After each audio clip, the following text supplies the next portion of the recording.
السلام علیکم ورحمۃ اللہ۔ جی، آج کا موضوع جناتوں سے متعلق ہے۔ بہت سارے حضرات یہ چاہتے ہیں کہ بھئی صحیح معلومات ہمیں ہو، جس طرح انسان ہیں اسی طرح جنات ہیں۔ تو قرآن کریم کے اندر بے شمار جگہ جناتوں کا ذکر کیا ہے اللہ نے۔ جس طرح ہم عبادت کے مکلف ہیں اسی طرح جنات حضرات کو بھی اللہ نے عبادت کے لیے حکم فرمایا ہے۔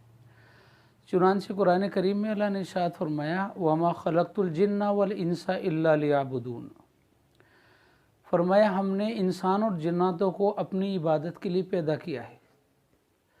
اس لیے جس طرح انسان نماز پڑھتے ہیں، عبادت کرتے ہیں، شریعت کے پابند ہیں، اسی طرح جنات حضرات بھی ہیں۔ جس طرح انسانوں کے اندر مسلم بھی ہے، غیر مسلم بھی ہیں، اسی طرح جناتوں میں بھی مسلم بھی ہے، غیر مسلم بھی ہے۔ ایک مرتبہ حضور اکرم صلی اللہ علیہ وسلم نے صحابہ سے ارشاد فرمایا کہ کچھ جنات میرے پاس آئے تھے اپنے مقام کے بارے میں، تو آپ نے فرمایا کہ میں نے مسلم جن کو پہاڑوں پر رہنے کی اجازت دی اور غیر مسلموں کو زمین پر رہنے کی اجازت دی، یعنی ان کا مقام پہاڑوں پر ہے اور غیر مسلم جناتوں کا مقام زمین پر ہے۔ اسی طرح اللہ کے رسول صلی اللہ علیہ وسلم نے ارشاد فرمایا کہ کچھ جنات کے وفد میرے پاس آئے تھے، انہوں نے اپنے غذا کے بارے میں مجھ سے سوال کیا۔ جس طرح ہم کھانا کھاتے ہیں، فروٹ کھاتے ہیں، اسی طرح جنات کی غذا اور کھانے کے بارے میں اللہ کے رسول سے سوال کیا گیا۔ تو اللہ کے رسول صلی اللہ علیہ وسلم نے ارشاد فرمایا کہ مسلم جناتوں کے لیے پاک ہڈیاں ہیں جن پر اللہ کا نام لیا گیا ہو، یعنی وہ جانور جو بسم اللہ اللہ اکبر کہہ کے ذبح کیا گیا ہو۔ جس طرح مسلم ایمان والے پاک اور حلال جانور کا گوشت کھاتے ہیں، اسی طرح مسلم جناتوں کے لیے پاک جانوروں کی وہ ہڈیاں جو مسلمانوں نے، ایمان والوں نے کھانا کھا کر چھوڑ دی، وہ ہڈیاں مسلم جناتوں کی غذا ہے۔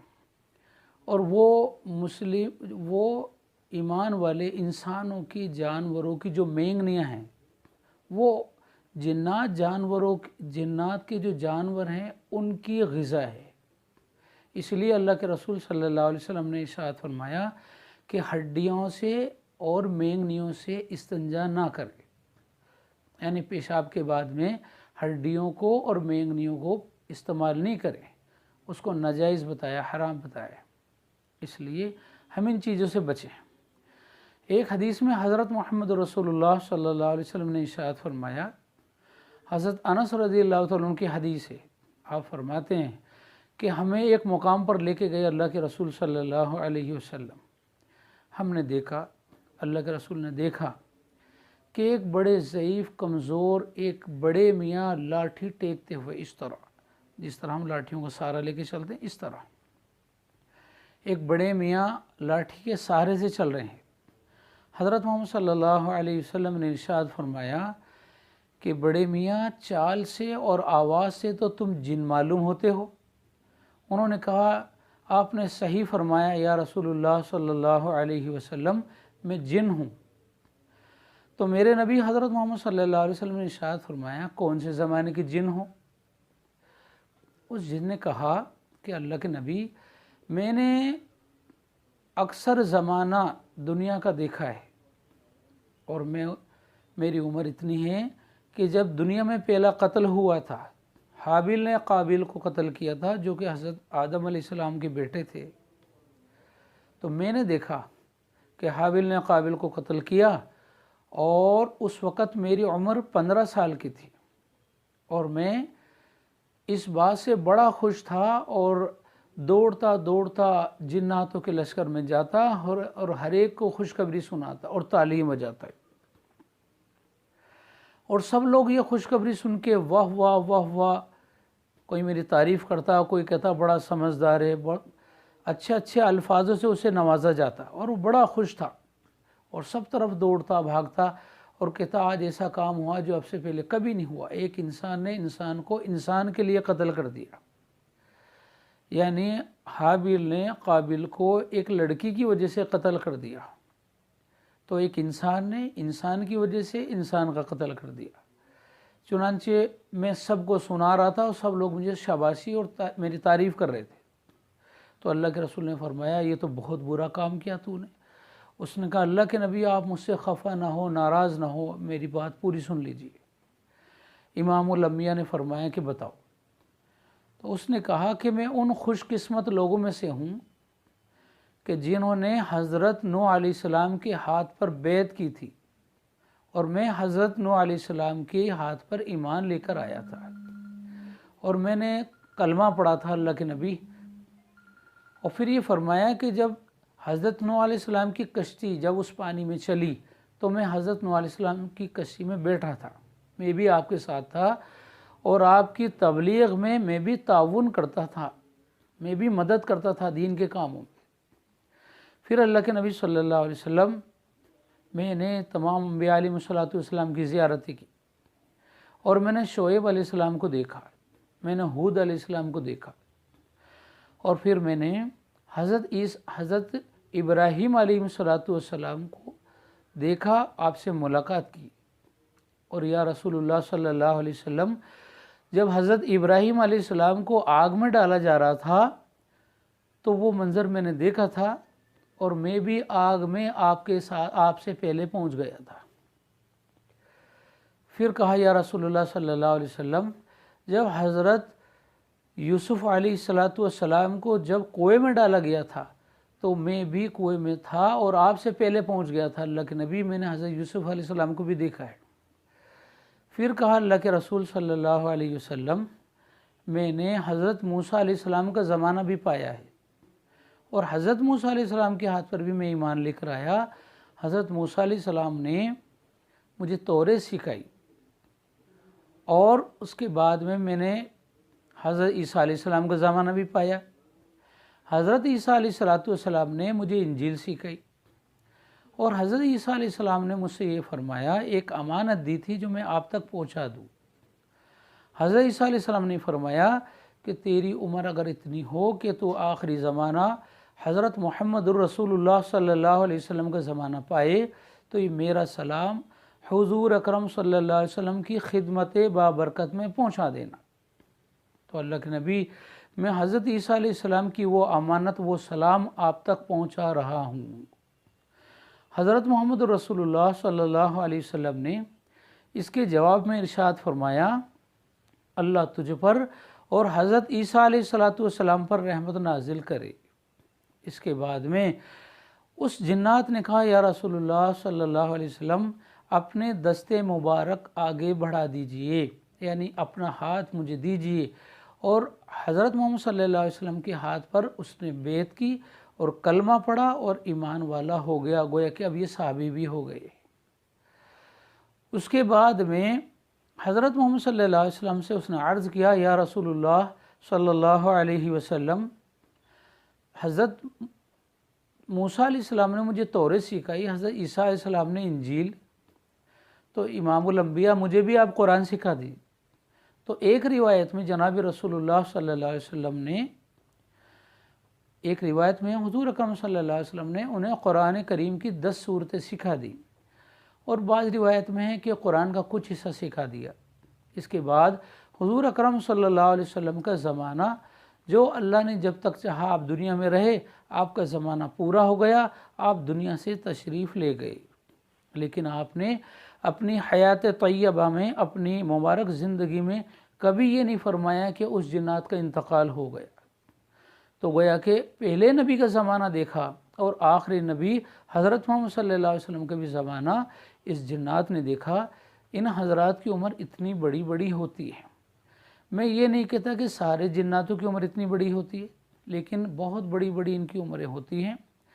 اور اللہ پاک نے جس طرح انسانوں کے لیے جنت اور جہنم بنائی ہے، اچھے کام پر، عبادت پر، توحید پر، قرآن کریم کی تلاوت پر، پڑوسیوں کے ساتھ حسن سلوک پر، زکوٰۃ کو ادا کرنے پر، صلہ رحمی کرنے پر جو اللہ پاک نے جنت رکھی ہے، اسی طرح ان حضرات کے لیے بھی ہے۔ کیا صحابی نے پوچھا اللہ کے نبی کیا یہ بھی جنت میں جائیں گے؟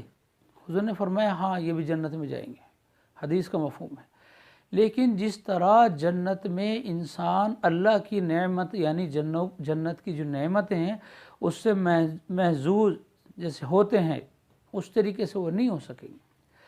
اس لیے میرے محترم بزرگ اور دوستو، یہ جو بہت ساری باتیں چلتی ہیں، فلاں جنات یوں فلاں جنات یوں، میں نے اس کو جنات میں قبضے میں کر لیا۔ ایک حضرت محمد صلی اللہ علیہ وسلم حضرت سلیمان علیہ السلام کے علاوہ دنیا کا کوئی بھی انسان کسی جنات کو قابو میں کر نہیں سکتا۔